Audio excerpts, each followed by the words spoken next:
On this 600th episode of The Grid, we're doing Are Your Clients Asking You to Cheat? Because we have somebody in here who can talk about this topic. Serge Ramelli is in here, and we're going to be joining him in just a second. Scott's out on a workshop, but we'll hear from him later. And it all starts in about 24 seconds. Yes.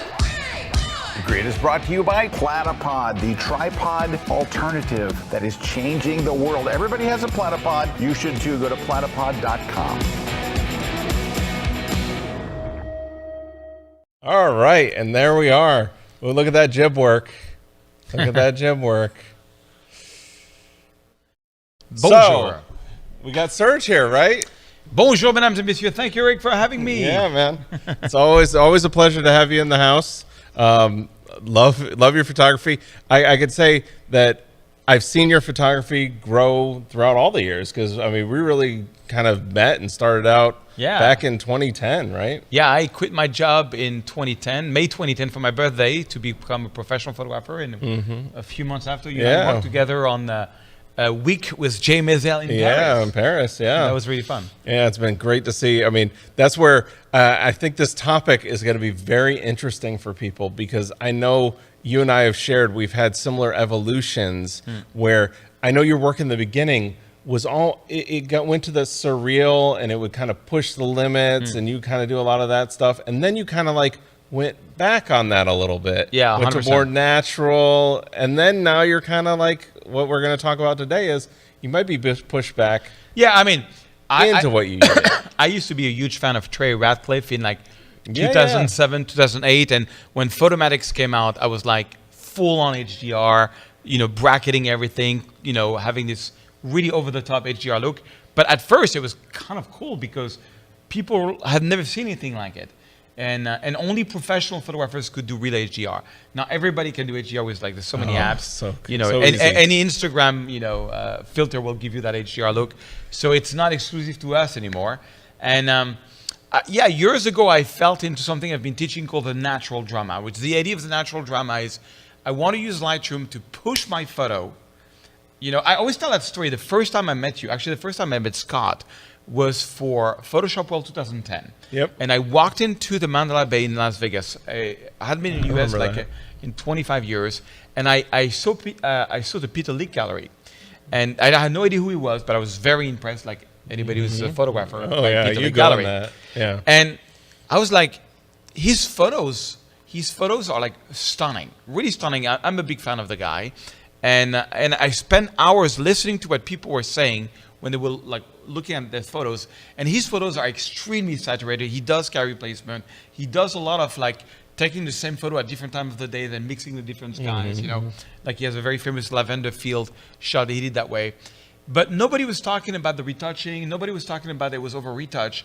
And I realized one thing is that Peter Leaks, that's what he tries to do. He goes at the threshold of human experience, meaning he pushes, but there's a limit he doesn't go above, And it's working really well for him. And I was like, oh, that's kind of cool. So he's been dramatic, but still natural.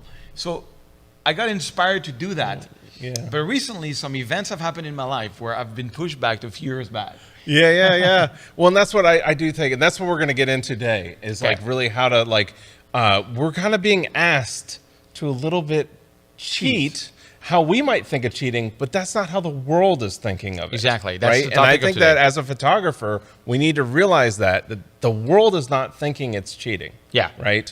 Well, there are certain circumstances, but circumstances. Let's talk about them. We're not even gonna even get into the AI stuff and all that. This is not a conversation about that. But before we get to that, we have to talk about we got tons of prizes to give away on the show. So we love to give away prizes here. So what do we have this week? So we've got the Platypod grip. So we're giving away one of these Platypod grips. These are awesome for the price point that's at. It is the best. I can say confidently, it is the best iPhone Android holder. Yeah, the adapter on the bottom fits right into an Arctic Swiss plate. It's got the multi-motion. It locks onto your phone. It's solid. It's made out of metal. It won't move. For $40, best deal right there. All right, and then we're going to give away a copy of Scott's How Do I Do That in Photoshop book. So we've got that book as well. You can get that over on Amazon right there. And then we're going to give a copy of Scott's Adobe Photoshop for Digital Photographers book away as well. And one of my favorite plugins, On1 No Noise 2024.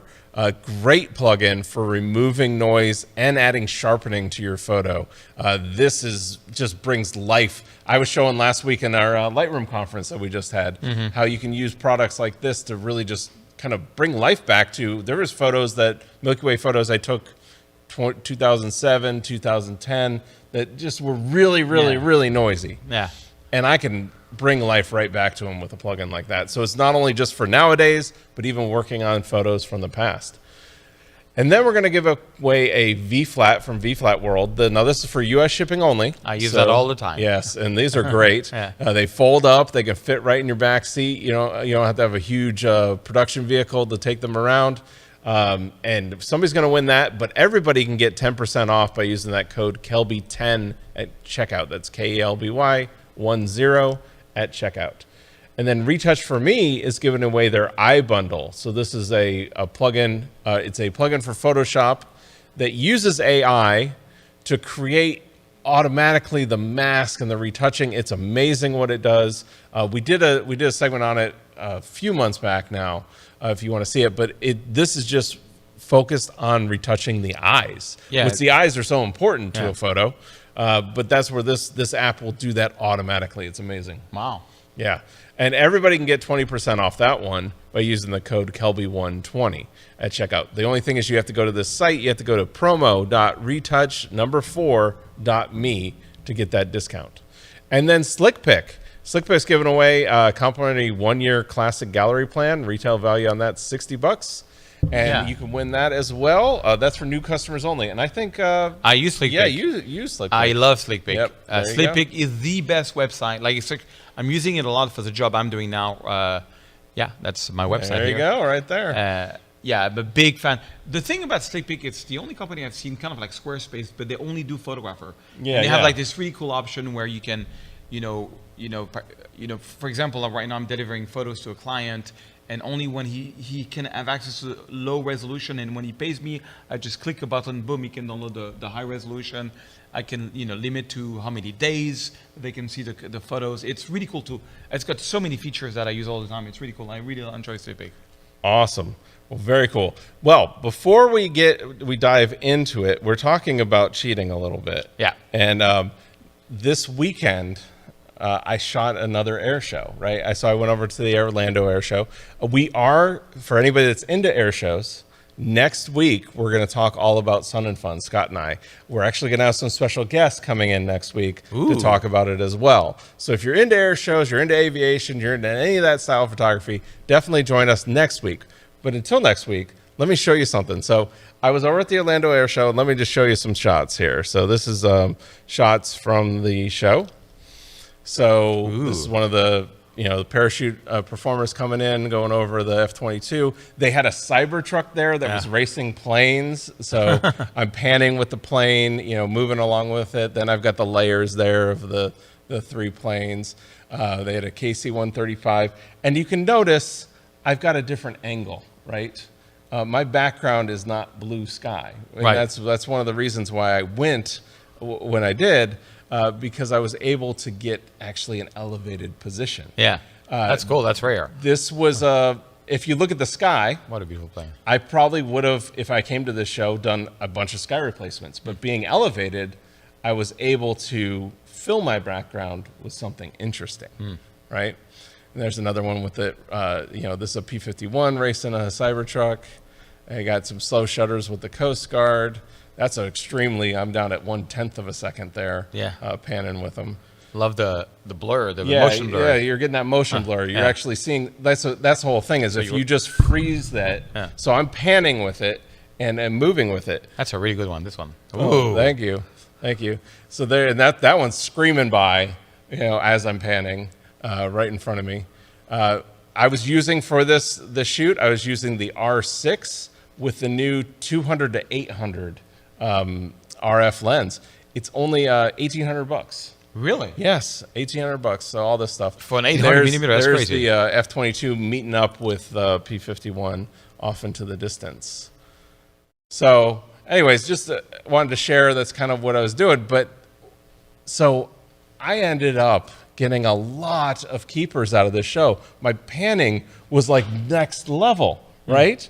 And I was like, what's going on? But I had a secret weapon. So here's buddy Vince. So Vince got me up onto the air traffic control tower. So shout out to him. He actually watches the show. Big, we're into aviation. So, he got me in, we got up there, but I've got this device that I actually feel like I'm cheating anymore. Right. And this is what it is. So if you see over there to the right, it is a hunting chair, which, totally makes sense that a hunting chair would do this, because when we talk about, we say we're going out shooting, right? So when you're panning, with a plane, one of the ways, and if you could like come up here to me, like, so you're looking at me and I'm panning. Oh, there we are. So you're panning with the plane, so you're moving with the plane. So if I'm standing up and moving, I've got to move, and do that. So this chair swivels very slightly, and it doesn't make any noise or anything because it's designed for hunting, and it moves in perfect motion. The other way to do it would be to have a gimbal head, right, and do it. But anytime you try that, and it can work, but you're always limited. You're moving on these axes. It's very hard to navigate. I end up just trying to do it handheld, and I get great results. But this thing took it to the next level because, and I feel like I'm cheating, because I can lock into one position, my main dominant shooting position, right? And then, like this chair that I have here, I just swivel with it. And I can match the speed with just these little movements. And my keeper rate more than doubled on this. Wow. Because when you're shooting panning, what's going to happen is you're going to get like one shot sharp, and then little blurry, little blurry, little blurry, little blurry, little sharp, little blurry, and it's going to be like that. It was like blurry, sharp, sharp, blurry, sharp, sharp, sharp, sharp, blurry. Wow. Like it was like really, it Productive. just took it Super to productive. It took it to the next level. Well, to the point where I was like, this feels like cheating. It really does feel like cheating. Like, but at the same time, I want to tell everybody about it. Yeah. Because I'm like, why would you want to struggle and fight? And the worst is like those gimbal heads, and you're fighting with it, the plane going up and going on these, and even if you're spending all this money on this stuff, and this chair's like, I mean, it's not cheap, but $100, and $100 in for a chair, photography, it's cool. $100 in photography is nothing, and then I can use it for a lot of other things. Yeah. And I actually found out about it at Sun and Fun, but we'll go into that all in detail next week. But That's amazing. yeah, I just wanted to share that. It's a really cool thing that it just feels like cheating anymore. And don't you feel like that anymore too with like these sensors, these lenses? Like I was just talking about, that's 200 to 800. Yeah, that's crazy. Like I've got a 200 to 800 that weighs less than my 150 to 600 Tamron, like way less. Wow. And that's even better. So I mean, it's an amazing time to be a photographer. Oh my God, it's funny because on the other end, I'm kind of going the other way on some stuff. Like I started shooting with Leica M11, which is not an easy camera because it's all manual. Yeah. And shooting film, and because I'm trying to refresh myself. I'm trying to learn new stuff all the time. I get bored doing the same thing over and That's over. great. That's great. But I mean, like it is a great time to be a photographer. Absolutely. Yeah. I mean, think what these things can do. Oh my gosh, it's great. I mean, it's amazing. Yeah. Well, hey, we got to take a break. But when we come back, I really want to dive into this topic because it's very interesting where it's going, especially for you. Okay, cool.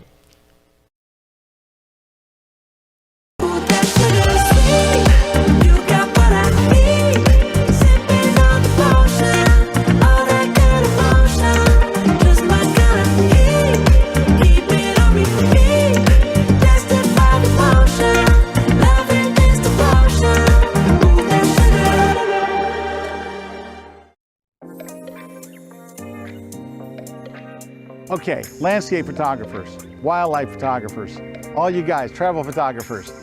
I've had so many of you come up to me and go, you know what, I stink at taking portraits. I'm not any good at them. I've never taken a good portrait. I'm not a portrait guy. Just not me. I'm not a portrait gal. Nope, not me. You know what? You're probably not. until you watch this course.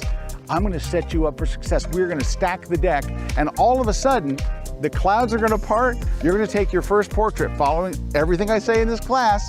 You're gonna look in the back of your camera and you're gonna go, holy cow, I can do this. You're gonna become a portrait photographer when you do this, because you're gonna fall in love with the whole process, because it's easy and simple. There's steps that people are leaving out, and I'm putting them in. You're gonna get all of them in my brand new course. It's called Taking Your First Portrait and Knocking It Out of the Park, and it's exclusively here at Kelby One.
Hi folks, I know a lot of you photographers out there are using On1 software, and you probably heard that they came out with their new On1 Photo Raw 2024.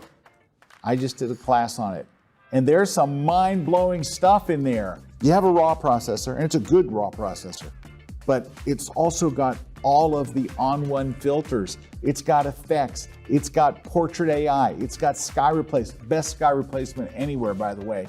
They've got all kinds of these plugins they're all built in there. It's like a whole ecosystem of a million things, and you can just keep building and building and building.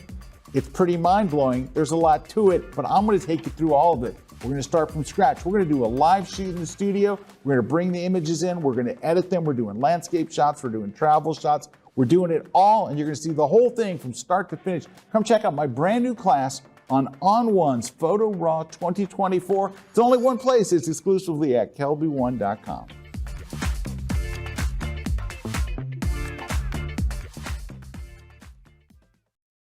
This segment of The Grid is brought to you by Canon. All right, we're back. So we're talking about this concept of are we being asked to cheat? And that's where, because I think that's happening. And I know we both got stories on this, but I really want to go into your story on this, because it's returned you, I think, more towards your roots. Like, of where you 100%. I mean, I started, my background is I originally, when I was a kid, I wanted to be a 3D artist. So I love CGI, computer generated images. I love AI. I've always loved, I couldn't be a photographer with Photoshop, at least when I started. So when I started, I was like full on HDR, sky replacement, composite, like whatever. Surrealistic. Yeah, very unrealistic style. But it did grab some attention, I must say, especially because I started really hard in 2005. And in 2005, you didn't have, iPhone didn't exist. You didn't have all these plugins, all these effects, especially from the iPhone that we have today. And then 2010, 2011, I went in this natural drama thing, which is, I realized, I have time. Okay, I went to Montmartre in Paris. I got the stairs, but the sky was not great. I'll come back another day and I'll get the perfect photo. So that was I was really proud, as a cityscape photographer, which is really what I am, a cityscape photographer, is to come back over and over on the same location. Every time it's different. I get a different photo every time and get the perfect shot, But there are cases. Well, two things happened recently. First of all, I did a whole shoot in New York and Paris again for my galleries, Yellow Corner, 120 galleries around the world. Right. And they rejected my photos saying, not spectacular enough. And they showed me some of their best-selling photos, and it's like spectacular skies. Like, can't you just add some clouds? I'm like, sure. And I didn't want to do it, but they, you know, it was that, or they were not taking the photos. So I started changing the clouds, and they were like, you know, incredible, and you know, and they took the shots. I mean, look, you know, these galleries sell art for people who have, like, you know, for their home, for people, a lot of people. I rent a lot of Airbnbs, and because I'm the Paris guy, I see a lot of my work in like different Airbnbs, you know, in Paris. You know, they want to sell Paris, and it's cool. You know, it's for decoration. You know, Right. And I'm happy to. I've sold. Yeah, it's not photographers that are buying your work, right? No. Yeah. Maybe some, but I wouldn't. You know, I never It's a buy small percentage. I never buy another photographer's work. However, I always buy another photographer's book. That's just a little side note. I love collecting books from other photographers. I wouldn't put somebody else's photo in my home because that's my work. You know, and sometimes my wife wants to do that. She wants like, oh, I really like that photo from, you know, whoever. I'm like, yeah, no, we're not doing that. It's my home. It's my photos. You know, I don't know. I'm a little jealous. I gotcha. I gotcha. Yeah. You know, and you know, unless it would be like some like 1920 something, you know, that it's more about. But I love collecting books from other photographers. And anyway, recently I got honored to be the official photographer of the city of Las Vegas. So Las Vegas, after COVID, they wanted Las Vegas has changed a lot. Mostly because of the sphere. The sphere completely changed the way, the skyline, the skyline of Vegas. And they hadn't done a photo shoot in 5 years. And because I've done 7 coffee table books, they picked me. Actually, the mayor office picked me. Big machine, because you got the mayor office, which is called, they have a special name, which is like I forgot what it was. It's anyway, they're really the people running the image of Vegas around the world. And then they have a company called R&R, which is there's like 50 people just for the image of Vegas. I have to deal with a lot of people. And I started taking some photos, and they were like, yeah, we like it, but we saw some amazing skies on your website. So I was like, oh, you mean that? And I started doing some sky placement, and they were like, oh, that's what we want. We want that on every single photo. And I was like, really? Yes, every single photo. So I can show some of the work. That's the top 20. Well, and I think that's a big distinction right there. Is that's what we as photographers, because we're both the same way. We want to get it right in camera. We want to go out and do it. But when you actually start working, we want to make money too. We're working for clients, or we're trying to sell our work to other people. They want the surreal. They want the fantastical, and that's what Las Vegas is saying. Like, we want it to be over the top. Yeah. And we don't want it to be just like, that was the sky I got. Yeah. Oh, yeah.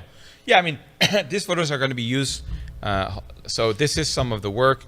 This one doesn't have a sky replacement. This one has a sky replacement. This one has. And but even there, you can tell the difference between those ones that you say have and haven't. Yeah.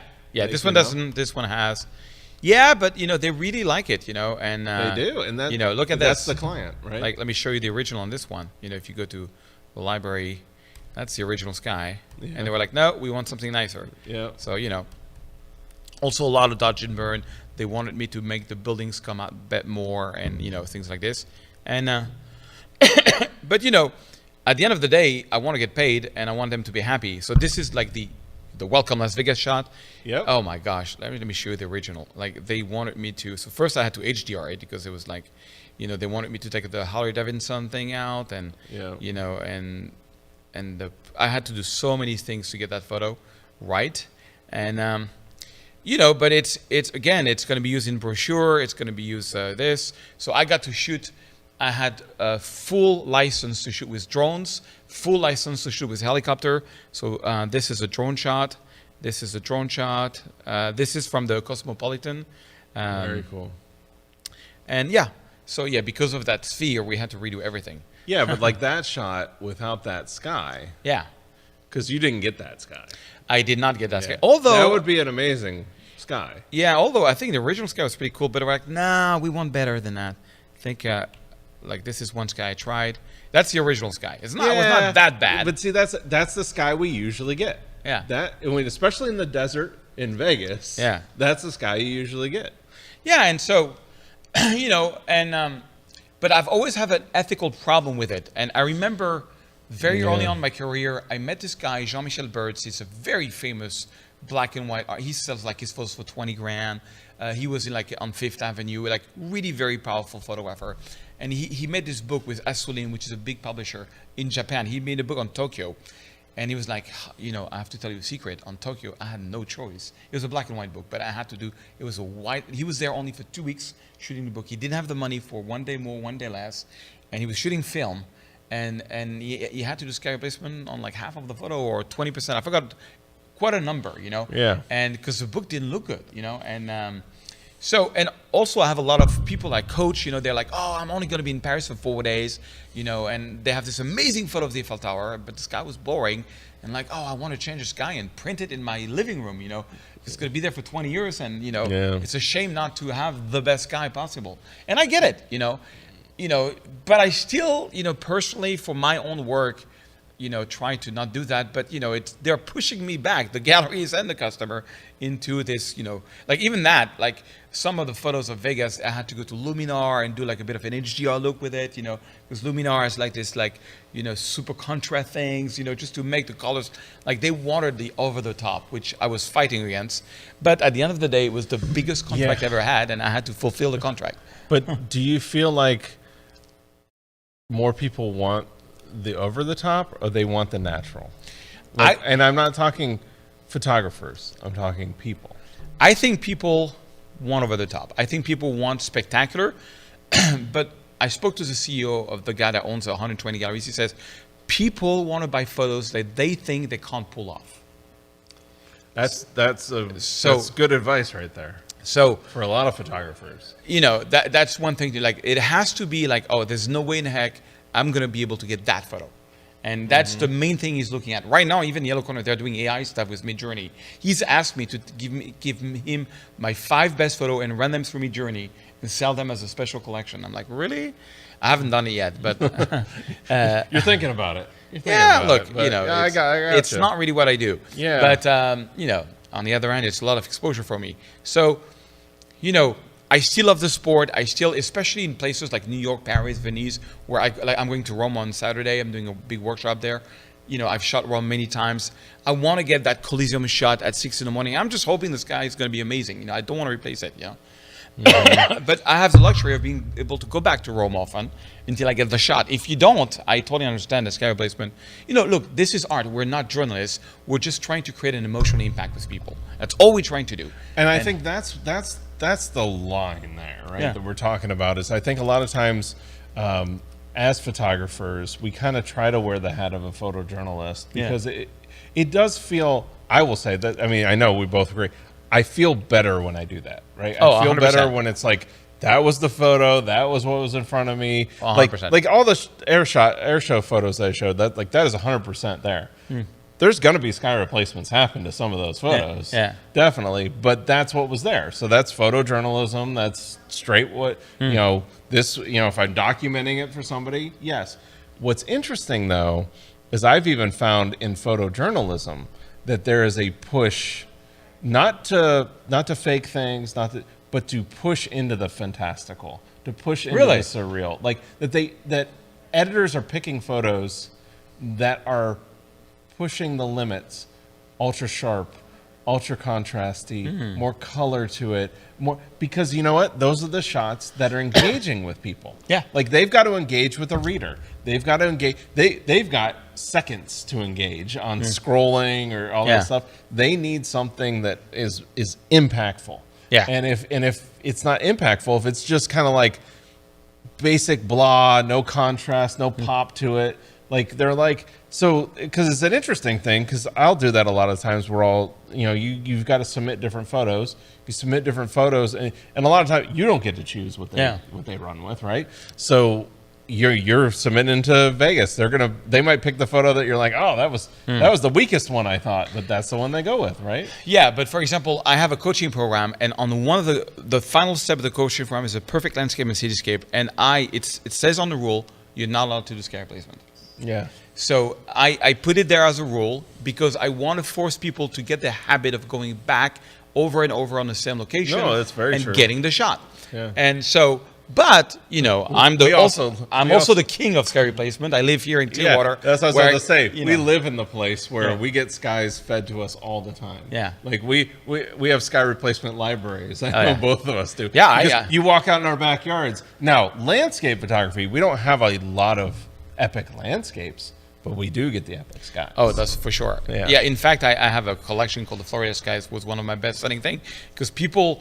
The only problem is to create I live really at Clearwater on the beach, where I have Gulf of Mexico, and I could just, so it's really easy for me. But I realized it was really like living in Paris. There's no way I can make a sky collection. But some people sometimes I do a lot of YouTube videos, and if I do one where it's just like from boring to fantastic, where I'm going to do crazy stuff, I always give a heads up. Like if you're looking for like a very natural retouching, if you hate sky placement and you hate crazy effects, please stop watching now. Because otherwise I get so many haters like, oh, it's fake, it's not photography, it's this, it's that.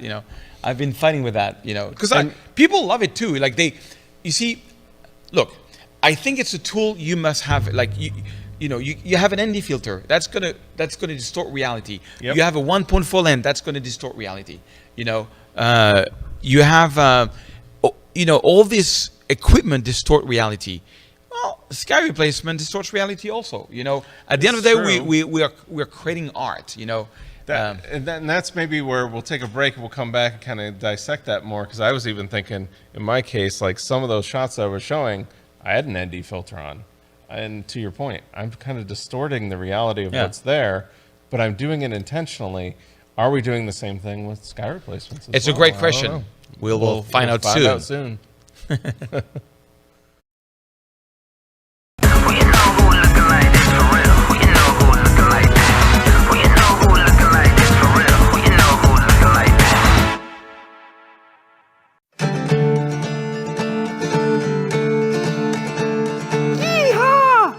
Ladies and gentlemen, girls and boys of all ages, you need to see this class. Hey, this is a Kelby 1 class that's going to talk about using the iPhone with a strobe.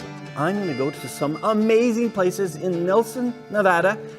A jet plane crash, an old classic building. You want to be there to see those locations and see how I've used this strobe to make some amazing images. Wow. And then I'm going to show you how I process the images. Let's get going. Be sure and check out my latest class on kelby1.com.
This segment of The Grid is brought to you by Platypod, the world's most compact tripod base.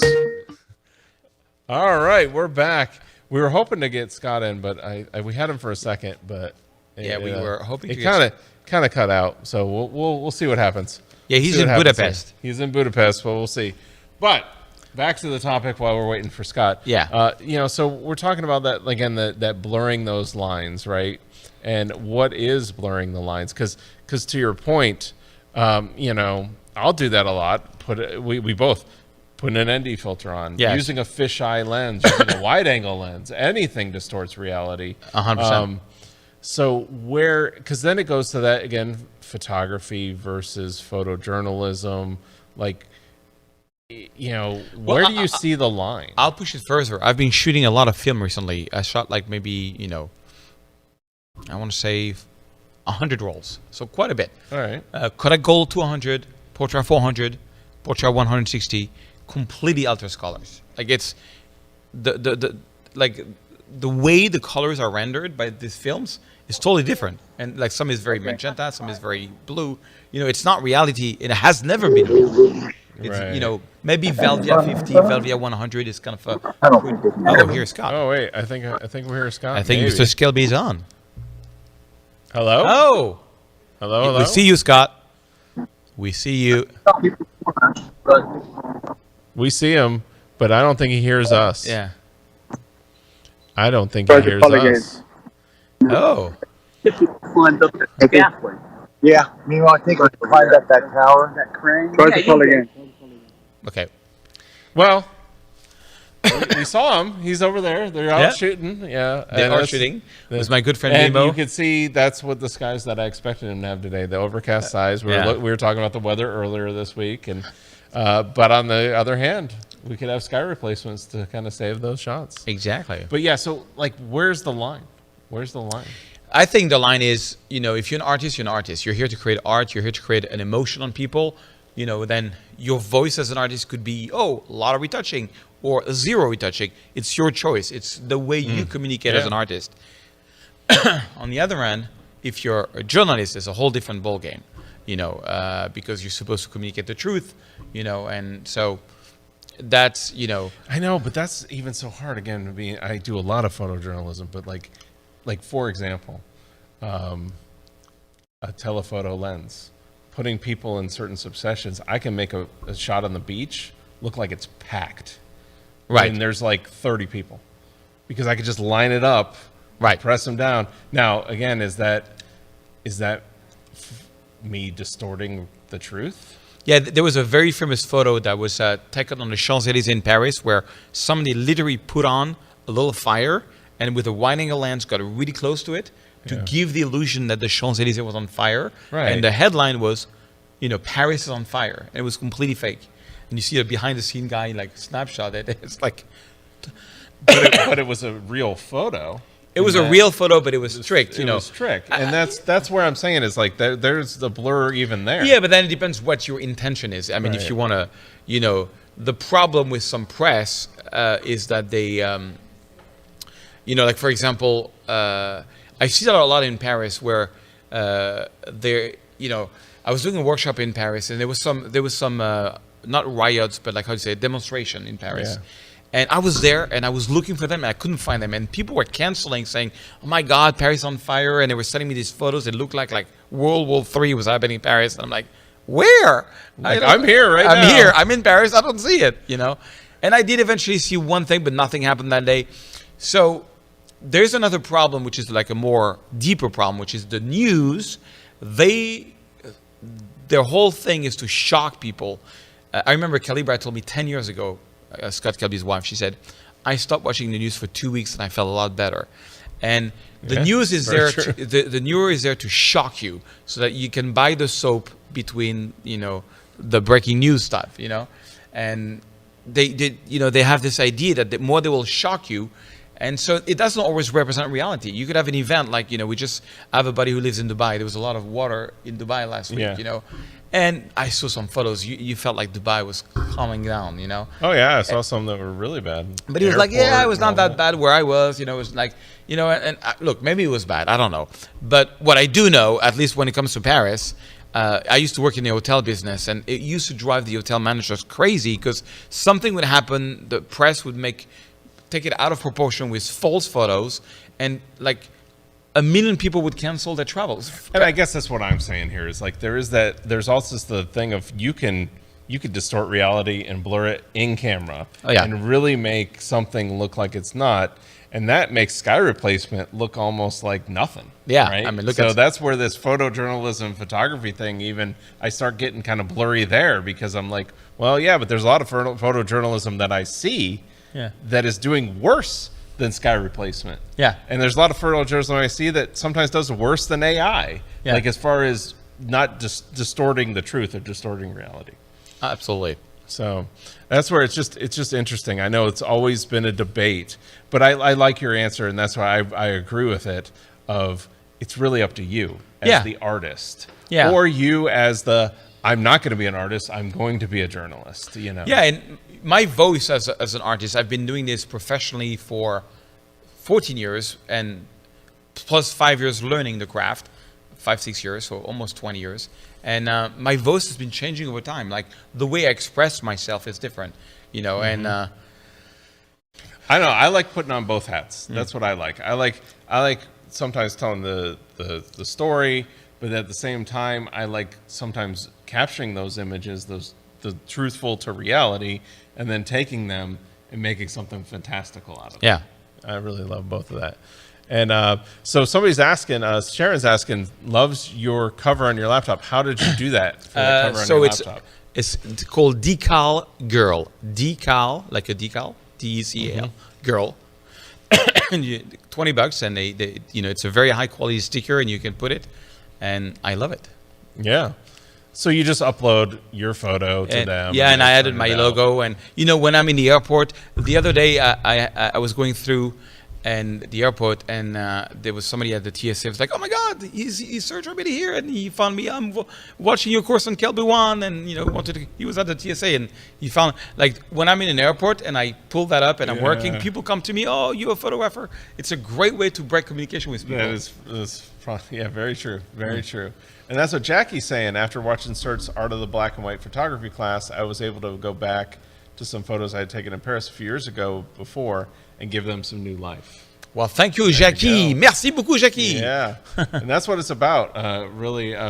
That's another thing about living nowadays with the post-processing and how easy it is to give. It's not cheating; it's just giving new life to stuff. Especially, is Scott here? I think we have Scott. Oh yeah. Hello. Scott Kelby. Any luck? Okay. Hey. Also on our trip with us is Cole the Wonder Dog. Ooh. Sherry Shivering. King. It's a little cold. I got gloves on. I got other stuff you don't want to know about. Anyway, we are in beautiful Budapest, and the Danube is right down there. Right down there, you can see the Danube. We're waiting for the rest of the city lights to come on and the bridges. This town is amazingly lit up, beautiful at night. Really, really gorgeous. And so that's what we're doing here. We got a team of photographers over here and Cole the Wonder Dog. Very cool. And we're just kind of waiting by the smallest tripod in the world up there. Wow, look at that thing. I mean, Nemo's tall, but he's not 8 foot or 10 foot. But he just likes to remind the rest of us that our tripods are inferior. Stupid. But anyway, wish I could be there with you. So glad to see Serge on there. We just looked and saw you guys on the air. So anyway, thanks very much. And thanks to Tomas who let me jump on his Wi-Fi here, since it's, local. But anyway, take care, everybody. Have a great grid. Hi, Serge. Hey, Sherry. All All right. Yeah, we had some technical difficulties there. He couldn't hear us. We could hear him, but at least we got to, got to tune in. We got to see Scott in Budapest. Yeah. So, we do need to take a break. When we come back, kind of wrap up this topic. Sure. We got to give away some prizes. So if you want to enter that, just do that in the chat. And we'll see you back here in just a couple minutes.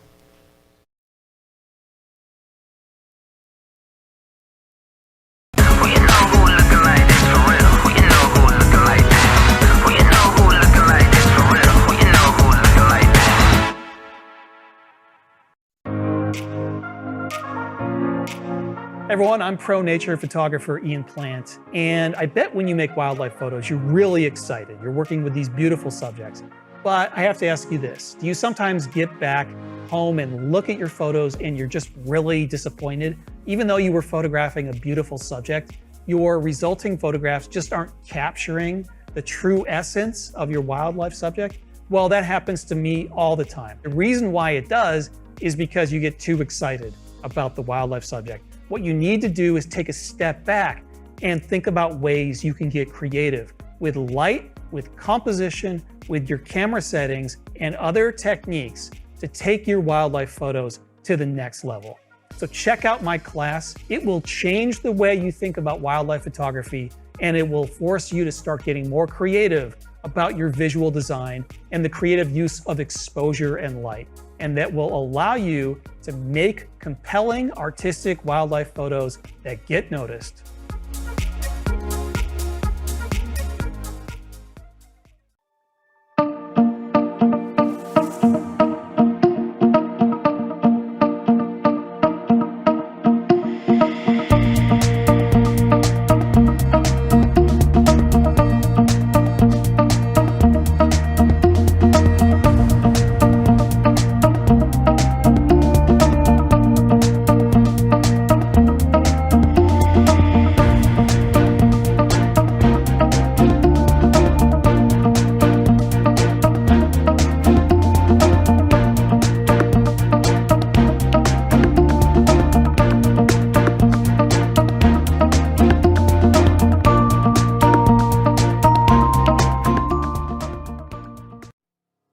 I am a portrait and wedding photographer based in Valencia, Spain.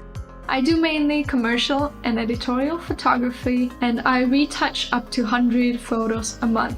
We shoot almost every day for all kinds of clients, such as commercial, beauty, and fashion.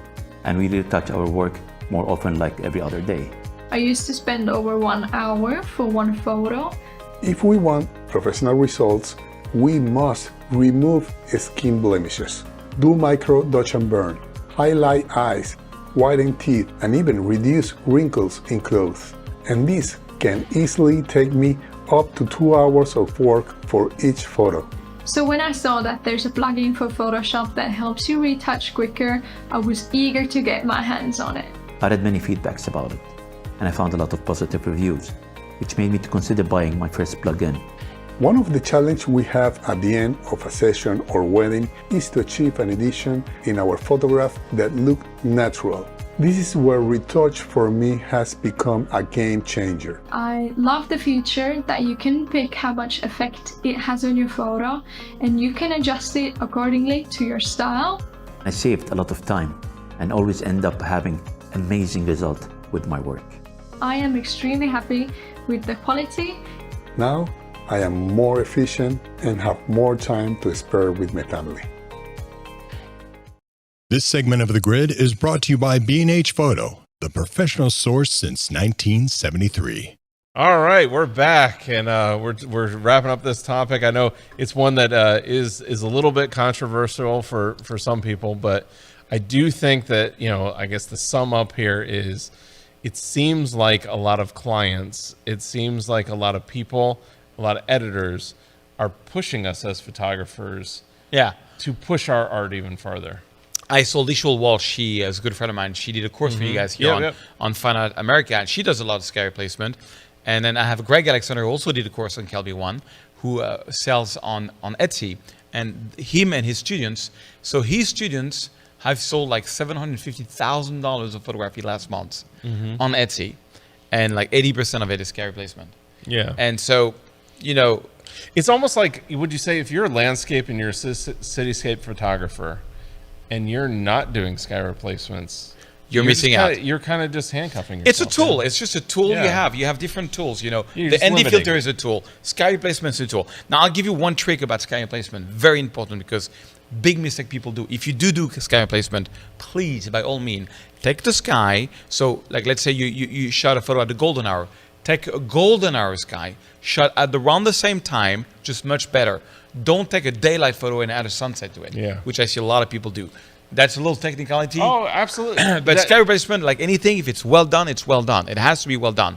And for that, that's why I have a collection of 400 skies to work with, because you have to have choice, and I have it by golden hour, blue hour, sunset, And the other thing is, and this is a pet peeve of mine as well, because I see a lot of it, matching focal lengths, right? So if you're shooting ultra wide, make sure the sky replacement is ultra wide. If you're shooting more telephoto, because that's the one thing that I see in aviation a lot. Oh yeah, where they have like people are using small clouds, like they're using like 600 millimeter shots, and they're replacing it with 24 millimeter skies, and I can see them immediately. Yeah, like because you're like that's not the right proportions. Now most people can't really notice that, but there is something that you do notice. You feel it. And I think there are people that do then feel that something's wrong. Yeah. So making sure you match, because that's one of the things I'll do at an air show, if there are decent skies, because a lot of times we don't get great epic skies because we're shooting from like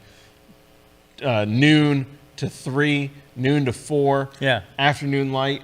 But if we have some texture, we have some clouds, or we have a show that really gets a dramatic sky, I'll a lot of times take 600 and 800 and 400 millimeter shots of the sky, just so I have that for later use. Yeah, exactly. And that's what we do with sky replacements. We're just taking photos, and maybe could you show somebody how to do one? Yeah, I'll do it right now. Yeah. Can you go to my screen?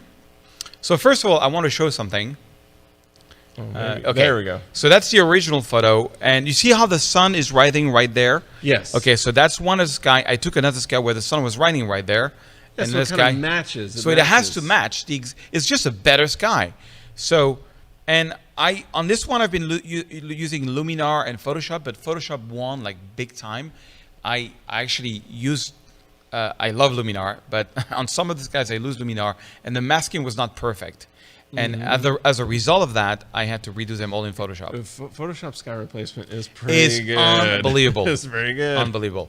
So, you just go to a couple of tricks. You go to a File, Sky Replacement, and then boom. By default, it's going to use the last sky you used. So boom, this one actually matched because totally randomly. You can flip the sky. A lot of people don't know this, but you can flip the sky. So to like put the sun in the right proportions. So you have to put, one thing a lot of people don't know is you can move the sky up and down and position it exactly how you want. But don't go left or right, because if you do that, you are in trouble. Well, you'd have to scale up if you did that. Yeah. One thing that's really annoying with Photoshop that Luminar has, it doesn't handle reflection. And so I have to do more. It's a little harder to show you like this. But check this out. So when I go here, I got on this computer, I got a big collection of skies. Yeah. And that I've collected over. And one trick is if you want to, and actually, back in the day when Photoshop came out, you click here on plus, and you can add as much as you want. And for the anecdote, for like the first year, you could only add one sky at a time. And I got interviewed by the team at Photoshop, at Adobe. I did like, not a podcast, but they wanted, because I do a lot of sky replacement, they interviewed me. And I'm the one that said, please make it in a way so I can load 60 sky at once. Give me a folder. Give me a folder. Yeah. So, but on this photo, I wouldn't use like something like that, or this one maybe, but like, you have to match the sky, or, so you want the sun coming in low on the horizon, kind of like that. That's kind of weird because like it just doesn't match. Like that's a sky that's way too bright for this photo, So it's really, of course I wouldn't use like a day sky like this, or, that's like really silly. Weird. That's or silly. Not even or like Milky Way. Yeah, I was going to show that. That was my next. I want to show you like because there's too much ambient light. Yeah, I don't know why I don't have the Milky Way there. Because I have a few Milky Ways. Oh, this works great for Milky Way sky replacements. Yeah. Anyway, I don't know on this computer. So anyway, pretty straightforward. So okay, let me go back to the right sky on this one. I love this guy. This is in a spectacular. Adobe provided that sky. It doesn't work for this photo because the sun is not at the right location.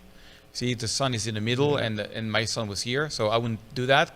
But and the other thing I would say is, if you're gonna do this, better to shoot your own skies than use somebody else's skies. Yeah, that sky is the most used sky in the world. That's why I have my own collection, because oh my gosh, I can't use, So okay, this one I can use, for example, but you see I gotta flip it because it's not at the right location. So what I do is I flip it, and then I position it. I'm like, oh, too much sun. I can go a bit lower, and boom. And then little trick, like let's say I wanted to add some reflection in the water. So one thing that you can do is you can take where the sky is, press Command J to duplicate the sky. Then you have to right click and you have to ungroup the sky, unlink. Sorry, I need unlink layers, because when you do Command J, it's going to be linked. And now I can delete the mask. So delete layer mask. Sorry, it's a bit little far. And then I'm going to zoom out. Command T, right click, flip vertical. You want to have it flip vertical. Oh, just, yeah, I didn't take it. There you go. Okay, flip vertical. Then you hold on the shift key to lower the sky. You put, okay, I want to get a bit of that reflection on the water. So then you go into multiply mode. And then you add, you hold on the option key and you, why I can't get to the mask tool. Why is that? Okay, oh, I can actually look at my screen here. Oh yeah, I have to press enter, that's why. Yeah, you didn't lock it and in. then, There you go. boom. And so I pressed Alt so that it's invisible, and I can then just Yeah, brush. You're just going to brush in the sky. I'm just going to brush back in some of the reflection on the water if I wanted to, just a little bit. You know, not a huge deal, but you know, you get the idea. And because I use the multiply, you could do a better, yeah. You know, I'll do a better job. Like, okay, I'll lower just a little bit. But yeah, quick sky replacement. You know, Vivo Las Vegas. You know.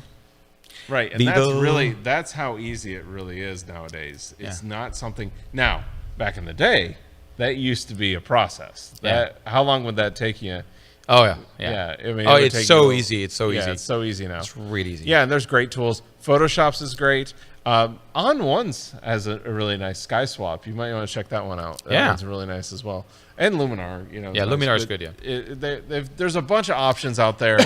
Very easy to use, but it really takes those landscape and travel shots and elevates them to that next level. 100%. 100%. It is. It's all about the light and the color. Yeah. And that comes a lot of times from the sky. Yeah, my rule is very simple. Either the customer wants it and then I do it, but if it's for my personal work, the only time I would do it is if let's say I go to Budapest for 3 days with Scott, and I don't plan on going back to Budapest, and I have this incredible shot of that river, the Danube.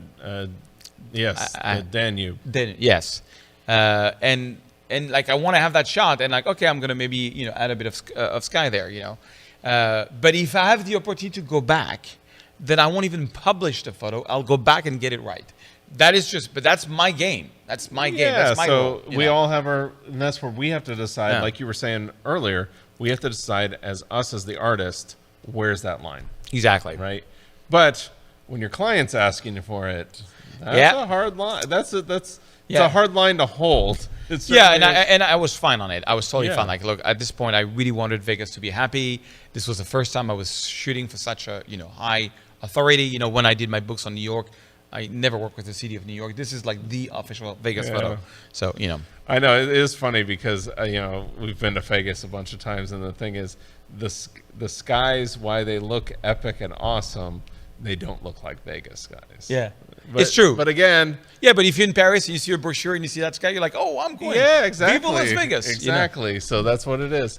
So I hope that was helpful for people. So where can they go find out more about you? I know you've got a bunch of Kelby One classes. You just taught at the Lightroom conference, but where can they go find out more about you? Well, I have a new thing in life, which is I love coaching people on Zoom. And to get into that, you have to go to photosearch.com. So photosearch.com. Can I just show really quick? Photosearch.com. If you want me to coach you on Zoom, and you have to get this thing. It's $25. You're going to get 3 books, plus you're going to get 2 weeks of coaching with me. And then it's $47 a month. And I can coach you. I do a lot of Zoom sessions. I don't take everybody, but if you wanted me to coach you, why not? There you go. Thank you for So go to photosearch.com to check that out. All right, and then we've got to give away a bunch of prizes. All right, let's go. Bunch of prizes. So the Platypod grip is going to Bill TM, and then Linda Stock is winning the How Do You Do That in Photoshop book from Scott, and then Doug York is winning the Photoshop for Digital Photographers book. We got Kurt S is winning the On1 No Noise plugin. John Nope is winning the V-Flat. Wow. Yeah, there you go. That's a good prize. And Tony Mitchell's winning the Retouch for Me. And then Lisa V is winning the Slick Pick membership. So if you just email us over at gridprize@kelby1.com, we'll verify information, then send out your prize. Please do that by this Friday if you can. Well, I really appreciate you coming on, Serge. Thank you, Erik. This is a great topic. This is something that I really love talking about because I think there is that blurry line, and a lot of us don't want to cross it. Yeah. But then once we do cross it, we're like, well, that wasn't so bad. Yeah. You know? No, it's fun. It really is fun. Like, you know, learn it and don't use it, but you have to have the tool, and you will fall in love. I've known people that are like, oh, I hate sky replacement, and they start using it, and they're like, oh, this is so fun. You know? I think if you respect it too, like we were talking about, like I think where people get when you don't use it right, or you use the stock skies and everybody calls you out on it. Like if you do your own skies, you do it the right way. You make sure that you put the light. You did the great thing there. Put the light in the right position. Yeah. Move it around. Yeah. Make sure you're shooting at the right focal lengths. Those are the type of things that will make it to where you'll love sky replacements, because really what we want to do with our editing is make it seamless, not noticeable. We don't want people to see it. And Bill is saying, you guys have really changed my perspective on using sky replacement, especially if I'm taking my own sky. That's one thing.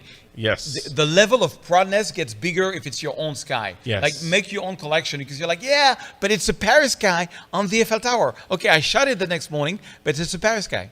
I'll tell you this.